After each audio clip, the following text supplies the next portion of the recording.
Um, I was the policy world and how so complex it is for academic researchers or people like me who have academic orientation. And uh, Policy making is made not only in terms of day-to-day planning and policy action, but mostly it is also for the long term. The government would have many ministries covering social, political, legal, scientific dimensions of governance. Uh, so, the policy world is dominated by consultancies, uh, by guide from international governance institutions like World Bank, IMF, United Nations, or USAID, DFID, Asia Foundation, or you know Asian Development Bank, and in that policy world, uh, which is so different from academia, would then be using funds or distributing funds to the government, while at the same time uh, cooperating and coordinating with Pakistan's bureaucracy to then have many projects in many domains: economic, political, social, legal, and scientific domains. Even you can include aesthetic value creation as well, cultural value creation as well. Now, these projects might be, development of infrastructure, like in the case of CPEC,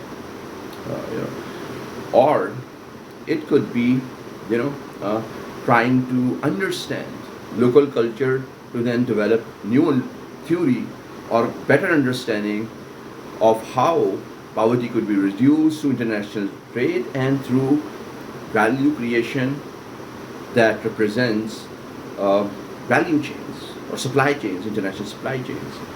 Uh, it could be the analysis could be focused at uh, gender characteristics of the local population.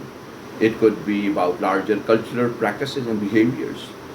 Now, but at, but at the core of it, it is about prosperity. Now, these politicians, bureaucracy, academic research for me, I'm used to of using softwares like Stata, eViews.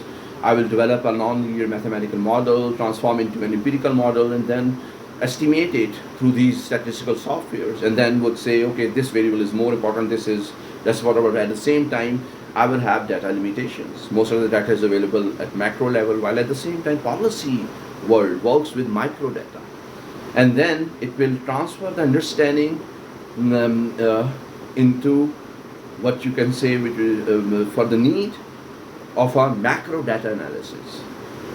Policy making is about understanding the issues of people, of citizens. Uh, the larger frameworks would be citizen rights, freedom of expression, developing creativity, enhancing productivity of labor. But there are new understandings for every locality, and that is understood through microdata. And MIT is really expert in it. And MIT is assisting even many of the Pakistani projects that would be, working on economic, social, political, legal, and scientific empowerment of some underdeveloped communities. Uh, but still, there is an issue, and it could be, anybody who is following the media, and especially the media people, would be very familiar with it. It starts from, how I developed the understanding that, Joseph Stiglitz resigned from World Bank. And why? Because he said that, the World Bank is not really working for the interests of the developing countries, while at the same time biased towards the interest of developed countries. And it is something which is associated and named as new colonization.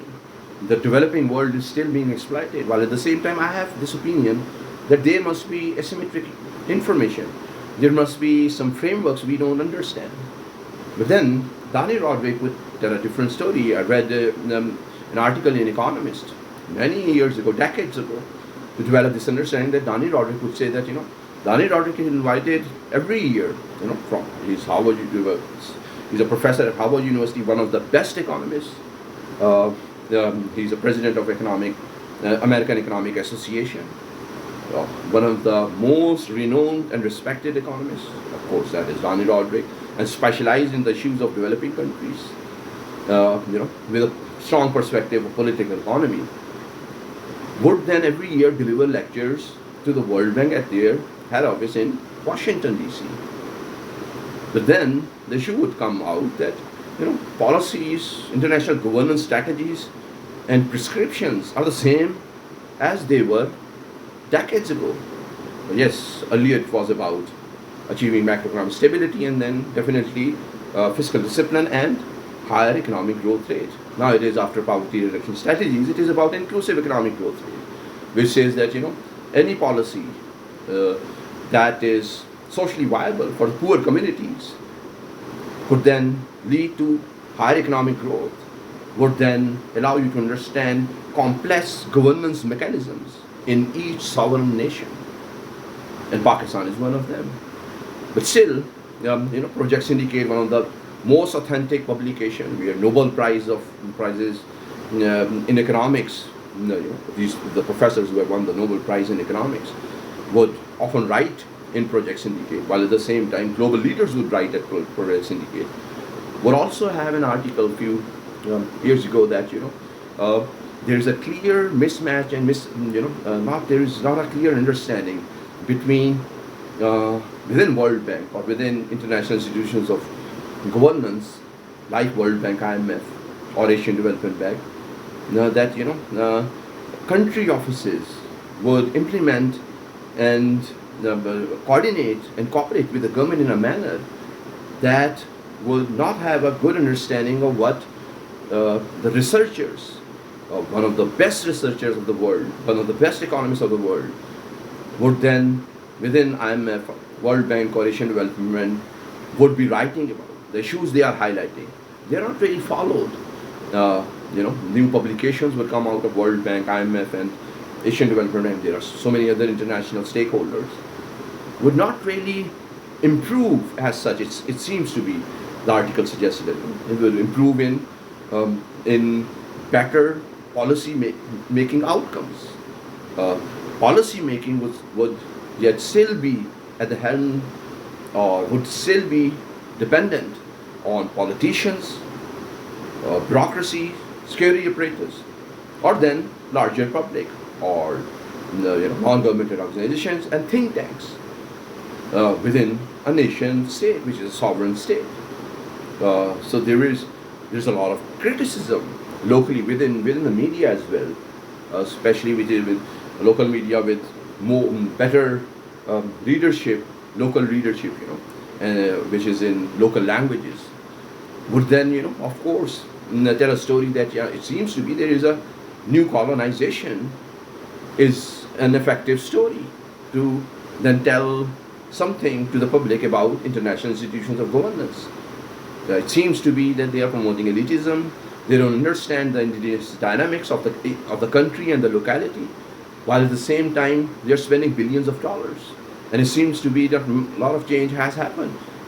Example of China and India is not an outcome of financial assistance, but an outcome of entrepreneurship, international trade, and global value chains.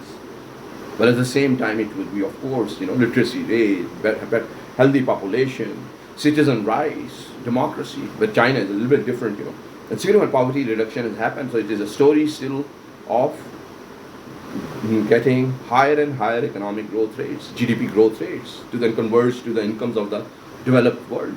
And China is now the second highest income country. That's great.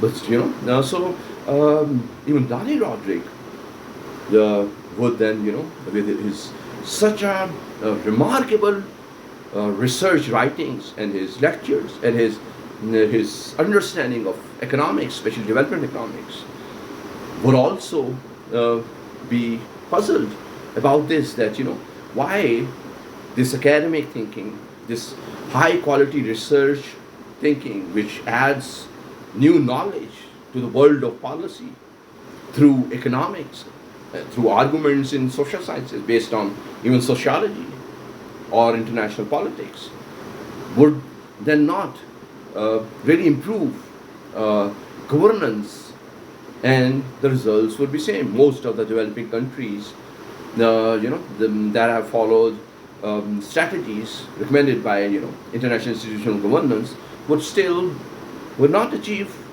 sustainable economic growth rate as India, China, or East Asia has achieved. But still, they are stable economies, but yet uh, has to be higher GDP growth rate to then converge to the incomes of the modern and developed countries. Now here, what is the difference is that there's knowledge, and then there is expertise that would allow you to understand the local dynamics, the local constraints, and local politicians, national level politicians, bureaucracy, military uh, bureaucracy would be the best uh, you know, uh, candidates who would really understand the complexity of policy making, and they would deliver success as well. But then, a systematic framework is still eluded, uh, and perturb academics like me as well. That what could then be a sure formula that would be a recommendation, a strategy, a framework that could allow academics to understand complexity of policy making, and then excellent governance despite all the constraints and not many goals being met. Still, there's a genuine expertise that local politicians, national level politicians, bureaucracy and military bureaucracy would have. Uh, it will be translated into cultural stability, it will be translated into uh, effective citizen rights, uh, it will be translated into better law and order situation in the country. Yes, I am also including, in bureaucracy, police is one of the most central,